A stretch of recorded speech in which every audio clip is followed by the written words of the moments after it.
Welcome everyone. Welcome to today's webinar. Just gonna wait a couple minutes before we actually join.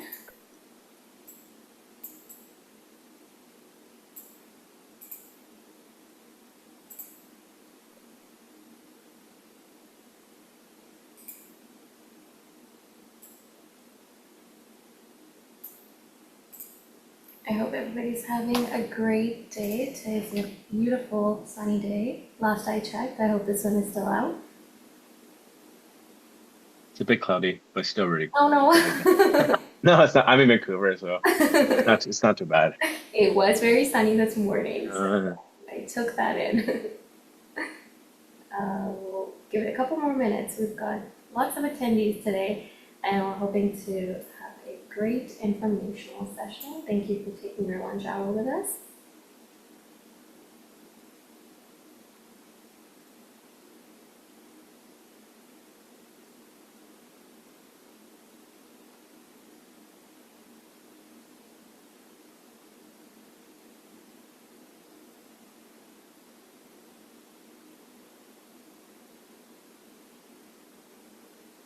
I'm just going to give it a few more minutes.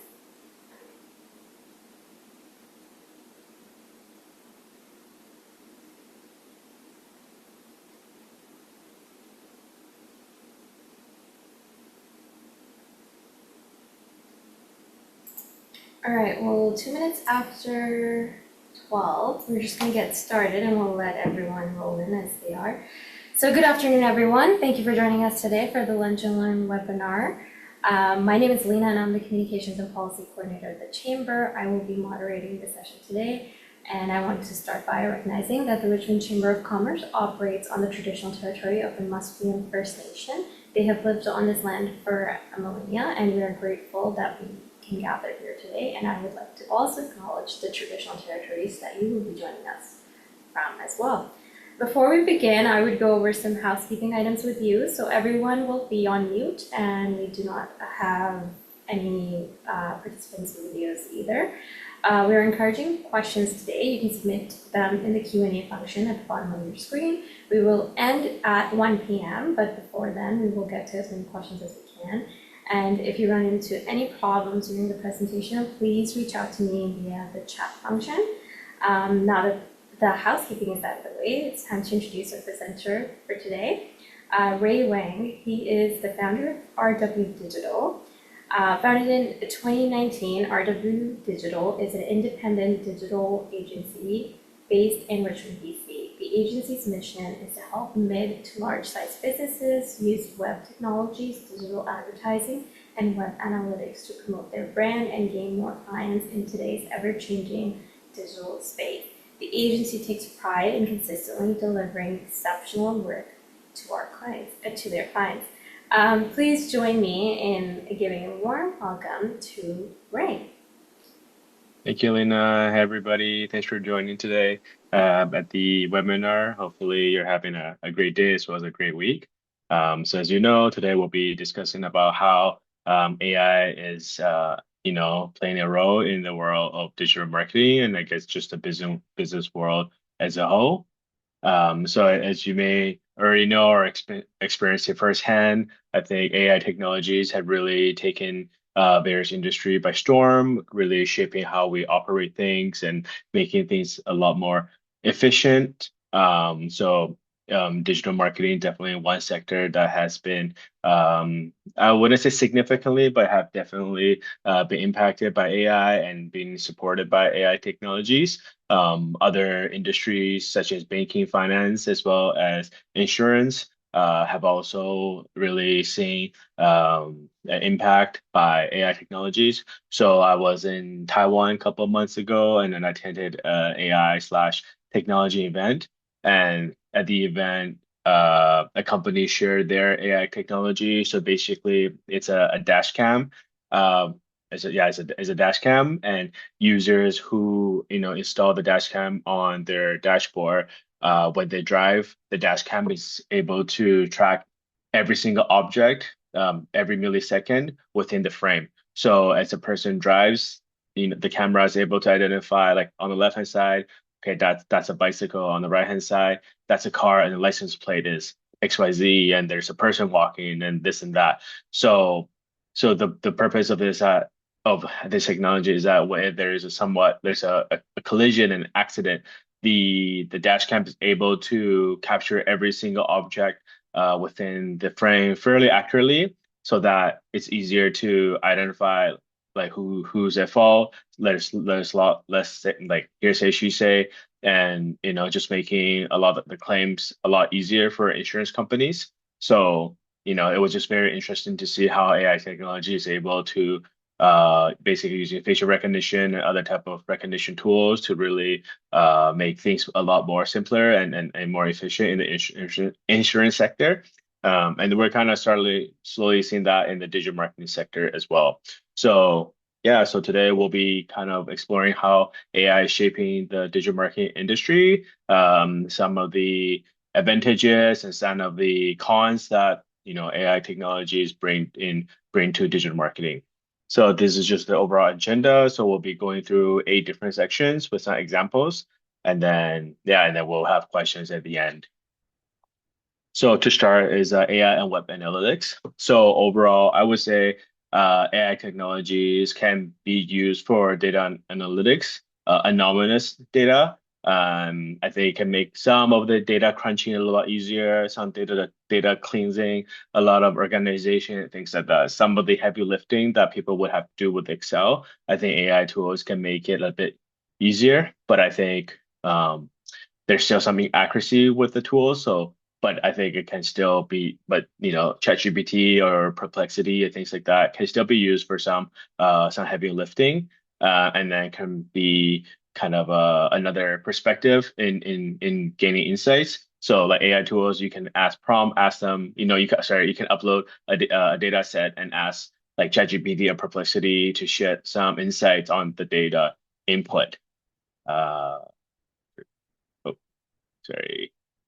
Yeah, and then like ChatGPT can basically share their insights based on the data provided. So it could just become another opinion for you to kind of review and see. And popular analytics tools such as Google Analytics, it has some built-in analytics features that uses a predictive analytics, and then basically is trying to predict the future for specific audiences based on historical data. So, but again, the accuracy of these features is up for debate. So I just kind of show you an example of predictive analytics. So within Google Analytics, there's this feature basically kind of predicts what certain consumers or sorry, certain customers or even website users will do in the next 7 or 28 days. So right now there are 5 options. So one of them is people who are likely to make a purchase in the next 7 days. Active user who are likely not to visit your site in the next 7 days, people who are likely to generate the most revenue in the next 28 days, and then people who are more likely to make the first purchase in the next 7 days, and people who are likely not to visit your website in the next 7 days. So basically, based on all the information that we gather about the site, as well as like millions of what Google Analytics properties that Google collects like throughout the world every single day. Basically, it just has so much data, and then is the analytics tool is really trying to identify certain patterns and is trying to predict the future based on the data, like tons of data that it has collected. So, you have your e-commerce site, you have a Shopify site, you can integrate Google Analytics with your Shopify account, and then you can also integrate Google Analytics with your, let's just say, Google Ads account, and then you can serve ads to some of these audiences, whatever you think makes sense to you. So, for example, let's see, like maybe the audience, like so like you can target people who are most likely to make their first purchase in the next 7 days. So maybe you can serve ads to these kind of people. Maybe you can do some special promo for first time purchasers and things like that, just for them to maybe try to upsell them, cross sell them, basically make their purchase value even higher. So, you can be creative with some of the promotions and you can test out the water. But personally, I haven't tested it yet. But I think if there's some, money marketing budget to be thrown around, I think it's definitely something that a company can kind of test out and see the effectiveness of these kind of predictive analytics features. And then just another example of how to use uh, Perplexity or ChatGPT for some data analysis. So, for example, in this case, I just uploaded a CSV file or some like Google Analytics data, and then I just asked a prompt, "Oh, can you analyze the data and provide some insights, please?" So basically, I just give them some raw data and then just ask them to do all the work. And then Perplexity just spits out this kind of information. So I think it's good for just an overview about the data. Maybe is able to give me some insights that a person just don't have the mental bandwidth to do, just because there's a lot, numbers to look at. And then this kind of provides a simple overview. But that's the pro, but the con is that it's just so Perplexity or others tool, they don't have context to the data. It can only analyze based on what we give them. So, for example, they don't really know about what's going on maybe in your industry, like specifically to your city, to your neighborhood, to your specific market, certain changes that's going on or certain limitations that you have that's affecting this data. So it's only able to analyze data that's being provided, but it just doesn't have all the context needed to really give a more comprehensive answer. But again, like this is just I think I just use for just for some basic analytics, preliminary kind of analytics, and then just to get some further insights that we cannot really do, or sorry, we may not see ourselves, and yeah, so it can be a helpful tool. Next is AI content and creation and SEO. So I think most of us have used ChatGPT and Perplexity to write emails, a thank you email, apology letter, poetry, poems, and stuff like that, blogs. So I think most of us have been quite familiar with these kind of tools.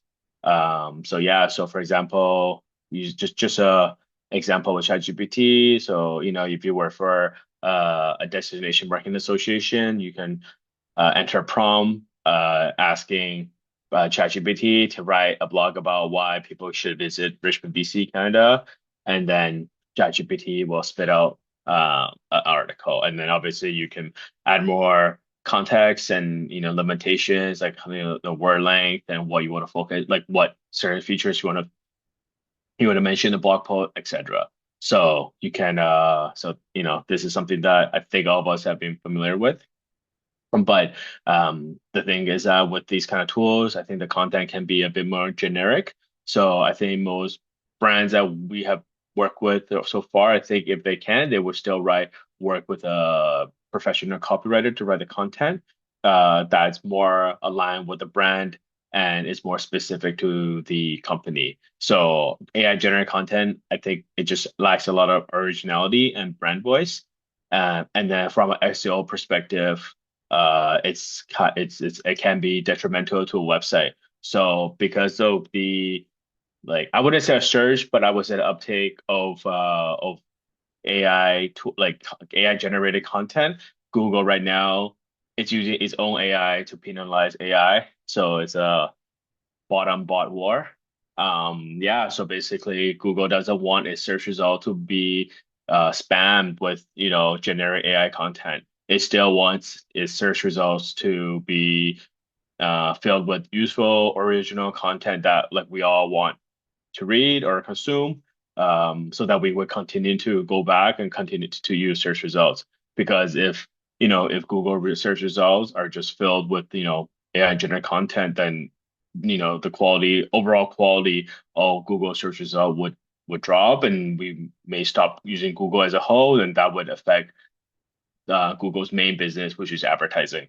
Like Google can only power its business if we use their products, whether it's YouTube, whether it's Google search results, like then more usage of the tools, then more likelihood of us clicking on ads or seeing ads, and that's the main driver of the business. So overall, yeah, so Google is really kind of having more strict guidelines with AI generated content. So I think that's why AI generated content, like I think AI tools, ChatGPT, all I think they can be used just create like a skeleton for an article, maybe some topic ideas and things like that, or even some content editing. But ideally, if you want to write an article about, let's just say, your hotel, your your type of business, your automotive dealership, et cetera, like I think it's still ideal to write to work with a copywriter and write original content for your brand just to A, like it's good for consumers, and B, avoid some of the issues that you may potentially face if you were to write generate content using an AI tool. So aside from content, AI can also be used for image generation. So for us, we don't do a lot of creative work, but we recently did a branding project for a client. And then as part of the brand guidelines, we created some mock-up of how like photos, like kind of branding guidelines for photography and videography, and then to illustrate how, photos should look on social media for the client going forward for any other things that we basically create a mock-up of how the images should look like. So all these images are done using a tool called Midjourney, which is an AI tool. And then yeah, it's really amazing to see how realistic um these images are. Our designer really spent time like learning the prompt for Midjourney and really, some learning curve and kind of playing around and poking around to finalize the images. So even though tools like Midjourney, they sell it as an easy AI generation tool, but I think it still, takes a really skilled person to be able to learn the prompts and have an eye for design to create images that are realistic and high quality. Because I tried to do it myself, and the images look really messed up. Like the people like I didn't do these, but the ones I tried to create, like the people's eyes were really closed, and the foreheads were really, really high. Like it was just like a mess. So yeah, long story short, like it still took like a professional to use Midjourney to create images that are realistic and high quality. So I think if companies wanted to use, AI for image generation, like I think if they really, really care about the quality, I think they still would need to work with a designer or yeah, like a professional to get the pictures right. But nevertheless, like these AI tools definitely are really great. Like I think I was really surprised by the kind of the attention to detail and like kind of the realism of these images. So next is AI as a search engine. So I think in my industry, myself included, like I would be kind of wondering if, ChatGPT and AI will take our jobs because we do a lot of uh, digital marketing on Google. And then I think so far, and I think even further down the line, like I think people will still rely on Google as their primary search engine. Right now in Canada, Google, it still has the biggest market share, and the same in the US. And I think just because, ChatGPT is a great productivity tool and utility, like it's good for utility, but it's not really a search engine. So because of the accuracy of the information and the relevancy of the information, so oftentimes when we search on Google or any search engine, we're looking for information that's relevant for us. Like, you're looking for a plumber, you're looking for a sushi restaurant, you're looking for, a used car dealership, et cetera, et cetera. Like we're looking for information relevant to us and like within our proximity. And, we want to go on Google, we look at check out Google reviews, we look at, and then we go from Google Maps to see the location, we look at the images, like sorry, the location, the distance, et cetera, et cetera. So I think Google not as a it's not just a standalone search engine, but because it has other tools, like tools a lot like that's integrated with it, like Google Maps, for example, like it becomes a one-stop shop for all of our search needs. And I think that's why like all of us we still continue to Google for our like daily needs or any like research related kind of queries that we have. So yeah, and the problem right now, I think for AI and just tools in general, including Google, which we'll see in the next slide, a lot of the output may not be accurate. So right now, if I'm, there'd be so many instances or people like searching on ChatGPT for like a ramen place in Vancouver, ramen place in Seattle, and then the the information that's provided by ChatGPT or other tools, like it's outdated. Like, some of the ramen places in that example, like they're closed, like shut down permanently, or their hours of operation have been updated, but ChatGPT was able to detect that in their search, and then they basically provided like wrong information. So I think the inaccuracy of various AI tools is just makes it more difficult for people to use these tools, or depend on these tools as a go-to search engine for accurate results. So that's what I think is right now, possibly in the future, I think it's hard for people to just continue to rely on ChatGPT or other search or sorry, AI tools as a search engine to get results or get information. And then yeah, and ChatGPT, even on their own term of use, say that their output may not always be accurate. And then, so this is something that we should all consider, even like when we use it to write articles or content, because the content that it provides may not always be accurate as well. So if we were to write an article using ChatGPT or other tools, AI tools, the information in the blog post may be inaccurate.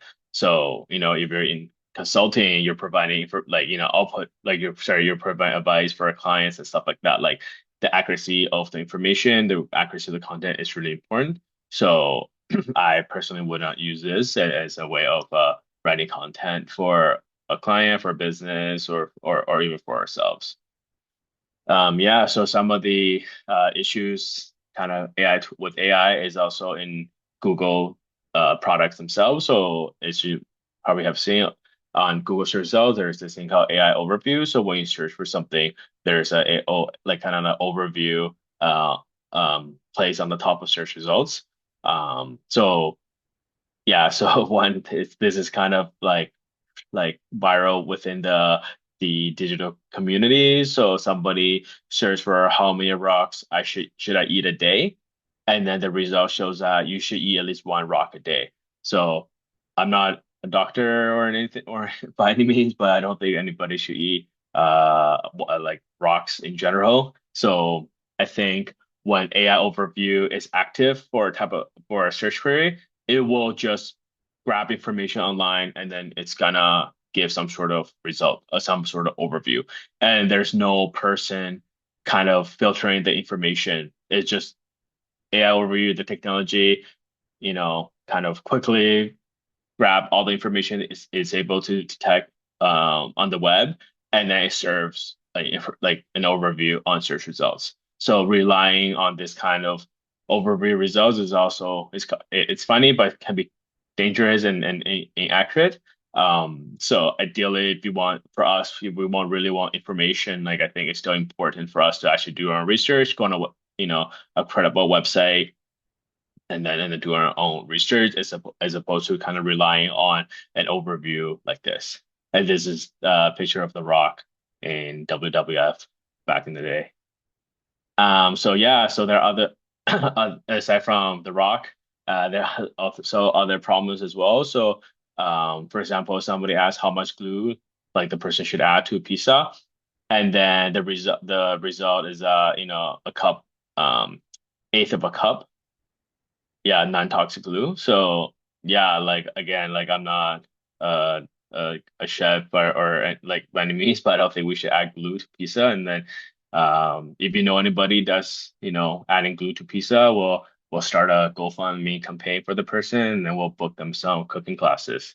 So yeah, so overall, like it's just pulling information from the web, could be Reddit, could be anything, and then it just serving information yeah, I was saying accurate is probably not good. And then yeah, and then we just cannot rely on some of these overview features for information. And I think this is something that like AI technology will continue to face because there's just so much information out there and there's so many different queries and it's not it just these tools they're not experts like they're just grabbing information online. It's not they don't have a PhD in a specific topic and there's no like there's no someone gatekeeping the information. It's not gatekeeping like filtering out the information as a acting as a gatekeeper as a for a raw information. So yeah, so I think the accuracy of these kind of overview information will continue to be a problem going forward.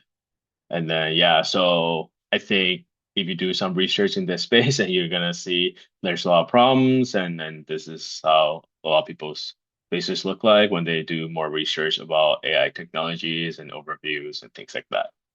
And then next is AI as a chatbot.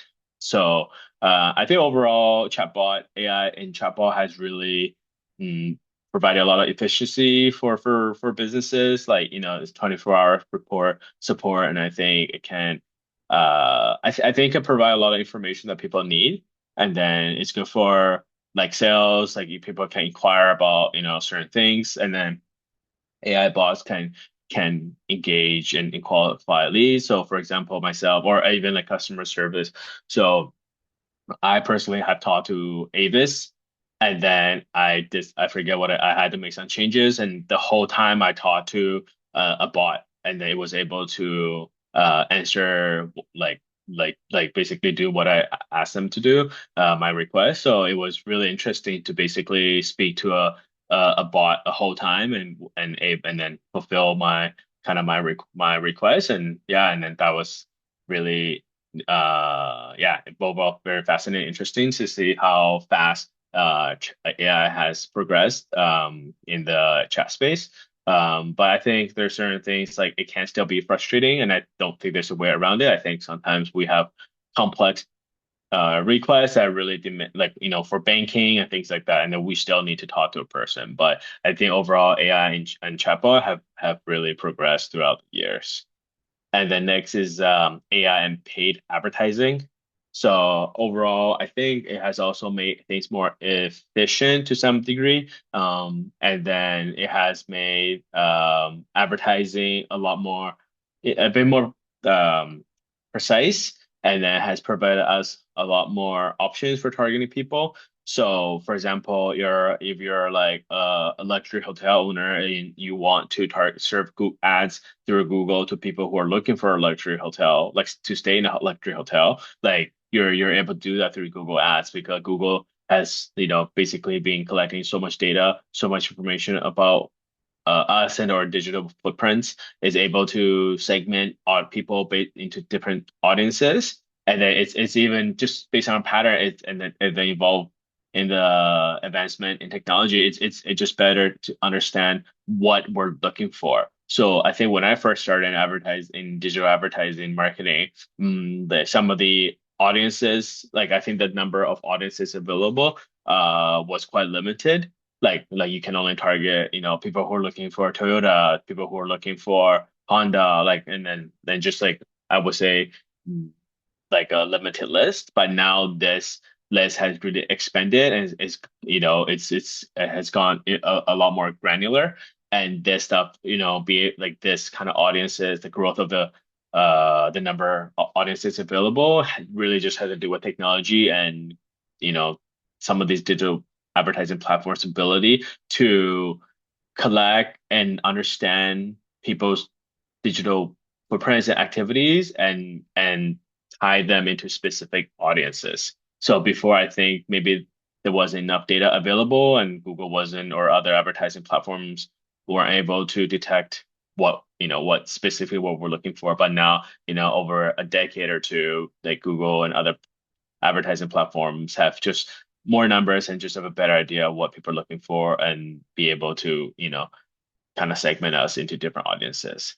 And yeah, sorry. And in addition to that, I think AI technologies have made it a bit easier for image generation, which we'll see in the next slide. So if we want to design some generic content, generic images, like we can do so with some of the digital advertising platform. So using Google Ads example, like if you're like a hotel and you want to promote your luxury hotel, you can enter this prompt, cust so image like under the describe the kind of image you want. So you can enter customer check-in at a luxury hotel, and then Google will generate images such as these, which look like that if one would scale up. So, if your hotel kind of looks like this, or on the right hand side is just somebody checking in, like if you're just looking for you're running a generic campaign, nothing super in detail, like you can definitely use this tool to kind of generate more generic images. But again, like if you want something more specific to your hotel, like you want to showcase your facility, your amenities, your conference room, your dining, your breakfast buffet and things like that, your staff, like all those more original content, you still like you would still need to work with a photographer, a videographer to capture these original photos of video. So I would say these kind of images are just useful for generic content, and that's really only it. But I think most brands, if they want to advertise their organization, they want something original and to really showcase their unique selling points. And then going back to the targeting that I was mentioning before. So now, like, people are Google Ads, it's able to really have a really granular and extensive list of different audiences that advertising can serve. So for example, they came as like there's audience like trip to Los Angeles. So if you're an LA based hotel, you can target people maybe outside of LA, maybe Vancouver, maybe Seattle, and then you can advertise your promotion to these people.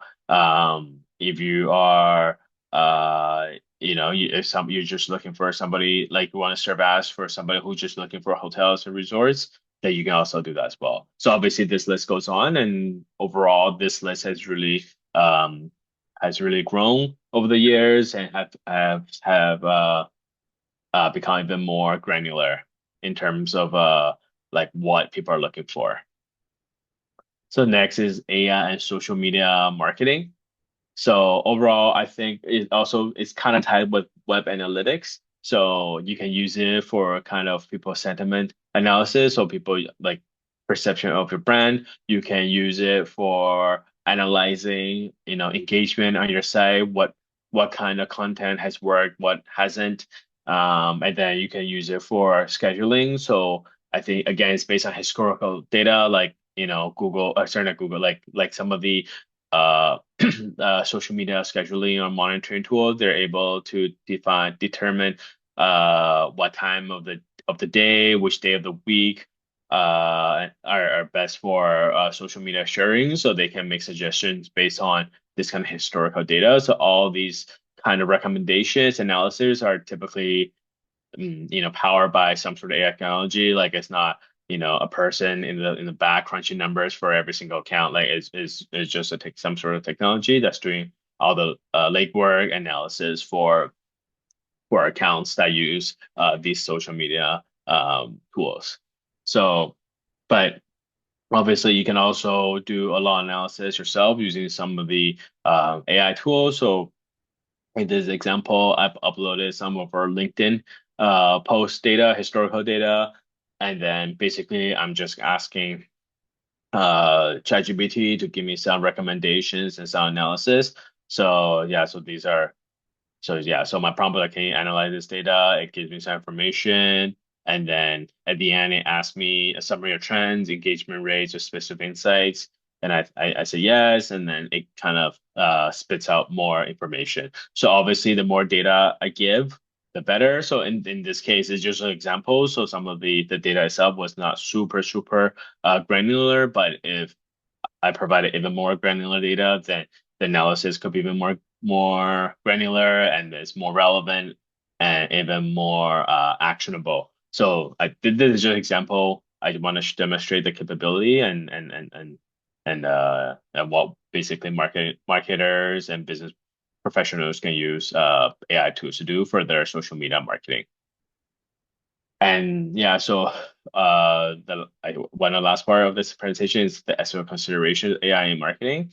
So I think overall there is I think it's still work in progress. So I think data privacy is also a big thing. So all in all, I think most organizations don't allow their employees or the teams to upload like people's names and contact information, all that stuff, like identifiable data into ChatGPT or other AI tools, just because we don't really know because that information gets uploaded into the AI tool server and database, and we don't really exactly know what will like what be done exactly with these kind of data.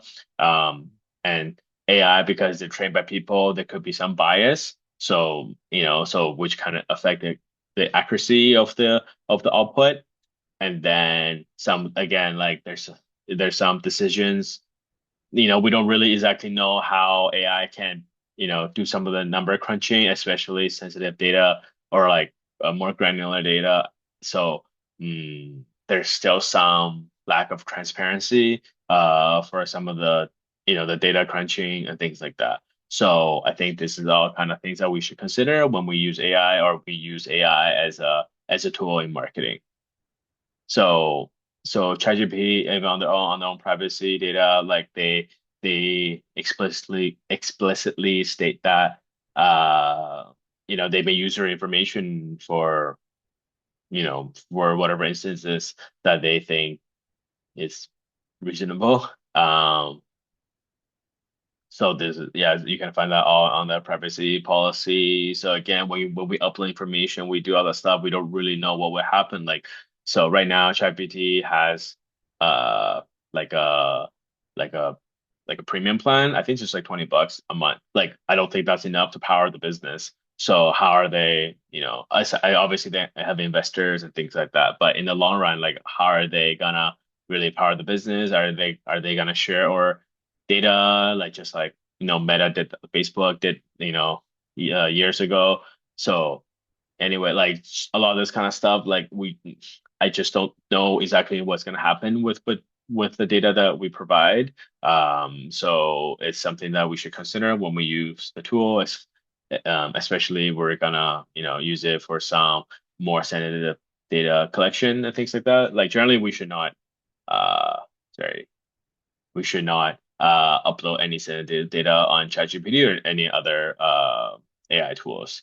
And then yeah, so again, like ChatGPT and other tools, they may disclose our own personal data, you know, based on certain circumstances. So what we search, what we do with ChatGPT or other tools may also be shared with other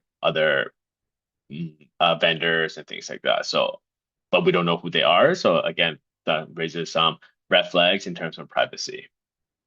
So moving on to the last part of what AI can do. So my experience so far, I think AI can do some basic like groundwork basically, but I think some of the critical thinking, I don't think it's able to do that. So, and then it's obviously is not able to communicate ideas and things like that to people based on the person's characteristic, their emotions and things like that. So for us, like when we're in marketing, we're in consulting, a big part of what we do is conveying ideas and content and things like that to a client. But how we deliver the content, how we deliver a message, like we need to get a feel of the client, get an understanding of their challenges, their resources, the dynamic within their internal team and things like that. So I think a lot of this kind of stuff it still needs to be done by a person. And within the digital marketing space, it's multifaceted. Like, a problem can take 5 steps or 10 steps and involving 5 different tools. So this like multi-dimensional kind of execution, I think there still needs to be a person, a consultant or a company that is spearheading some of the like this kind of project or kind of tie everything together. Like we can use AI for some basic things or some, summarizing some content. You just do some basic data cleaning and things like that. But I think some of the mm, higher, more, custom work, solution work, it still needs to be done by a person. And as I mentioned in the previous slides, some of the AI tools is just still not that accurate. So it's just not something that people in the business world can really truly rely on. So it's still, I think right now there's still a lot of, I would say, hands-on work in terms of researching and providing like relevant information to clients and senior executives and things like that. So, and I think this is just something that will just like it will just happen in the future because no, like I've been in the industry for 15 years now. Like I don't think there's always inaccuracy with technology. Like there always need like somebody to do some fact checking or as a filter for information. So I think there will always be a reliance on people, and I think that will still be the trend in the future. And yeah, and even so right now, even though different tools are still somewhat new, so I use OpenAI as an example, so which owns ChatGPT, they've gone through some legal issues already. So just how they collect data, how they scrape data, uh, I think it's just having some legal challenges, and I don't know if that's something that will continue in the future. It may still be because like I don't know if they have the right to kind of go through all these publication sites without the publications approval. So but the thing is that ChatGPT and other tools, they always need to kind of script data, like it just that like or else they don't have information to give to us. So unless there's some sort of relationship with some of the publications or websites in the future, and uh, then it could like these kind of legal problems could continue. But all in all, like I would say, publications they don't want ChatGPT to scrape the site because they want us to go to you know onto their publication sites so that there's revenue to be made, like advertising revenue to be made. So anyway, it would just be interesting to see how things pan out in the future from a legal perspective and as well as a technology perspective for AI. So yeah, so the last kind of note that I have is that basically is AI just not something that you can just set it and forget it. There's a lot of hands-on implementation involved. There still needs a person to um, kind of maneuver and manage the tools. I think there was a lot of pitch about how people don't need to use copywriters anymore. We can just use AI tools to write content. And then some of these companies or this and that, like they did follow those rules, and a lot of them they did get penalized by Google. Like they got de-indexed by Google. Their web pages, yeah, basically got removed by Google just because their whole site was filled with AI content. So yeah, so I think there's a lot of pitch on the media about how AI can do this and that. We don't need people anymore. But I think in reality is that there's still a lot of demand for people using using the tools and kind of using AI technology to deliver good results and kind of piece different aspects of marketing together and implement for businesses and things like that. So that is all I have for today. Thank you for listening. If you have any questions, feel free to pop in the chat. Thank you so much for your precision informational presentation. I certainly have a few questions, and just a reminder, if you have questions, please fill them out in the Q&A field at the bottom of your screen. I'll begin with my question. So at a very high level, for businesses that are just starting to use AI in marketing, where would you recommend that they begin? Uh, like what kind of marketing do you think? Like any specific examples? Like, let's say ChatGPT, 'cause that seems to be the most common one. If they're using that to, sort of enhance their marketing practices, where would you recommend they begin, and some things that they should keep in mind before diving right into it? Mm, yeah, so obviously the accuracy would be number one, but I think if they want to start using it, like I think if, like let's just say they want to do social media marketing, they can use ChatGPT and enter a description of the business, who they are targeting, and then ask ChatGPT design like a buyer persona, and then add ChatGPT or any AI tool to generate a list of topics for social media or for blog content that ChatGPT or other tool may think the audience uh be interested in. So basically, just kind of building a skeleton or a content calendar for the business. I think that's probably a easy starting point, I think. Thank you, Ray. I also have another question from Jason C. from YVR. Thank you, Jason, for your question. He's saying great presentation as always, Ray. Mm. Apparently, the next phase of AI evolution is migrating from generative AI, what we see today, to, okay, I'm going to have a hard time pronouncing it, agentic AI. Okay. What do you think are the near-term opportunities from this next stage of AI, perhaps supercharging AI bots? I'm not too familiar with the next stage just yet. Thank you, Jason, for bringing up the vocabulary to me. I'm not too sure right now. I think people are still trying to adapt with the current change in AI, some of the new technologies. So I certainly am. I think people probably need to get a hold of the current technologies before they move on, because I think a lot of companies or even business, I don't think they're too familiar with some of the tools just yet, the capabilities just yet. So I think people probably need to kind of get familiar with the current state before proceeding to the next step. Thank you so much. Again, just a reminder, if you have any other questions, please feel free to pop that in the Q&A field at the bottom. I was wondering about the AI image generation that you showed, and they look very neat. I couldn't have told them apart from an Yeah. actual image versus an AI image. And I've seen a lot of them in recent days.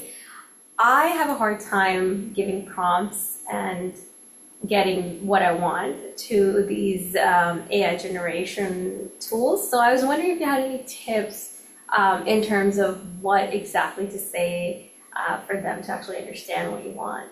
Yeah, so yeah, for this one, like that's what like we like my designer, she did the work, like she's like I think she really spent time learning the prompts. I know LinkedIn Learning, they have a course about mid journey. So I think it goes through specific prompts and things like that. Yeah, like I tried it myself. I'm you. Like I just couldn't get things like to work out. Like I just yeah, I've seen some of the prompts. Basically, my designer, she went very I think it was very specific. Like she basically like I want this specific shot using Canon EOS 1.5 millimeter lens, and I want like this kind of like output. I think she was very granular. I want lighting to look like this. I want the shadow to look like that. So like I think Wow. her I just I barely remember. I just remember it was very granular. But I think she also spent a lot of time learning how to prompt like very specific, like to enter very specific prompts. And yeah, but from my understanding, like the prompts, like obviously the more specific you are, the better the output. But yeah, but I think there's a lot. That's why I think there's like a lot of businesses. I think marketing directors, like they're not going to learn mid-journey, like spend time learning mid-journey. At the end of the day, they're just going to work with a designer to do the work. So I think it goes back on, even though these tools are available, like I think we still need a professional to kind of use the tool, because I think most people don't have the time, unless you're really young. Like I think just don't have time to like learn prompts. Like if there's like a million other things, I don't think prompts are a top priority. So Yeah, it's not top of mind. Um, again, if anybody has any other questions, please feel free to type that in the chat below. My last question is, we have seen that people have moved from Google more and more over to chatbots for search, and Google has mhm. their own chat AI that comes up when you search. I was wondering, is there anything specific that we need to keep in mind and when we're building out our websites or content for our website that is more readable by chatbots versus what we were doing in the past for Google search? Yeah. And also keeping in mind that it's not flagged by Google as AI content. Yeah, I think so. Just based on industry research, like I think most in the States, like uh search like there is a slight growth for some of the ChatGPT AI tools, but the type of searches are more productivity related. Like, can you do this? Can you do that? It's not really like how like I'm looking for a new coffee shop in Islano. Like how do we get that? Like how do we like can you say recommend a few for us? So it's more I think the searches on Google and ChatGPT AI tools are a lot more different. So I don't think it would take away. I think businesses, the type of queries that they want to focus on are product or service related. So, you're like a hotel in Richmond, like you want to rank for a hotel in Richmond, and because that's like that somebody looking for that is a high quality search like sorry, high quality prospect for you. But I don't know of any. I don't think people are using ChatGPT for hotel enrichment. Like I don't know if it's a common. I think it's more productivity related.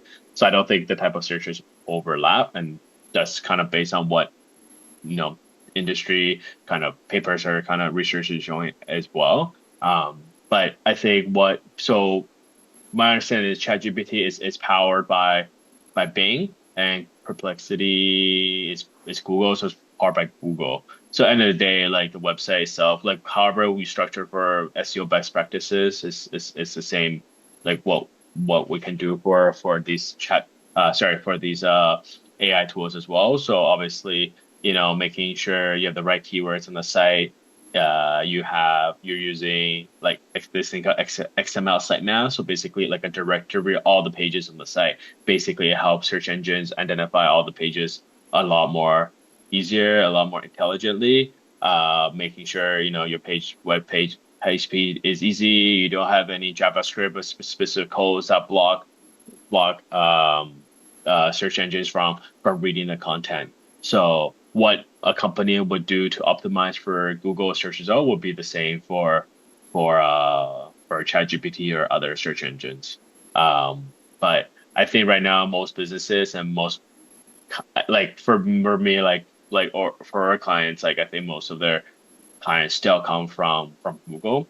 I Mhm. think for people to change like the pattern is it's a bit difficult and there's yeah and again like a lot of time when we search for a product or service like we don't look at just the names of the business like we look at the location like how far is it from us like the Google reviews like if you look at restaurant you look at the images of the food Yeah. the ambiance and things like that Mhm. so there's a lot more I think information details that Google search engine provide, and that's like the hook. Like it's hard to get out to for us to stay away from because we need this information. Like no, I think like Richmond is a bit smaller, but I think Richmond's big enough. Like if you're looking for something, like you live in Steveston, and you're looking for a coffee shop, you're looking for whatever, like you're probably not gonna drive to Queensboro for it. Like you're still looking for like the proximity of your neighborhood. Yeah. So that's something that Google Maps offers because like basically like on our phone like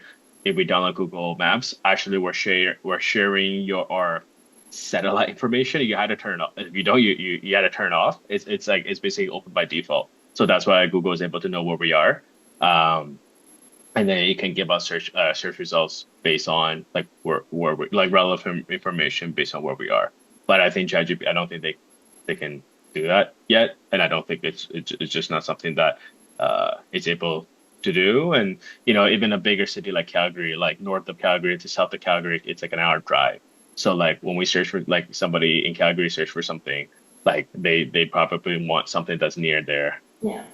place because the other place would be like a 45 to an hour drive away. Yeah. So I think just a lot of the different other additional features that Google offers, it just makes it like quite difficult for AI tools such as ChatGPT to overcome because it's just not built for that. I don't think ChatGPT and they're built as a search engine. It's just built as a productivity tool.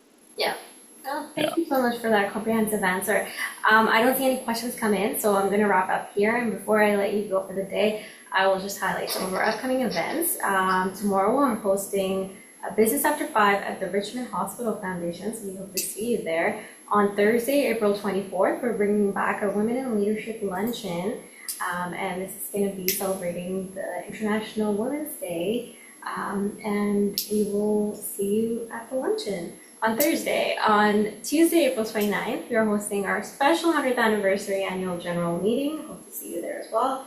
On Thursday, June 26th, we are bringing back our annual golf tournament for its 42nd year. And lastly, every Wednesday, we host our Richmond Chamber's Toastmasters Club, and chamber members are welcome to join in as guests for any of those meetings. So thank you so much, Ray, for sharing all the information with us today. We hope that you have learned something. I certainly have. Once again, thank you for everyone to join us and giving us the lunch hour. I hope you have a great rest of the day. Thank you. Bye-bye.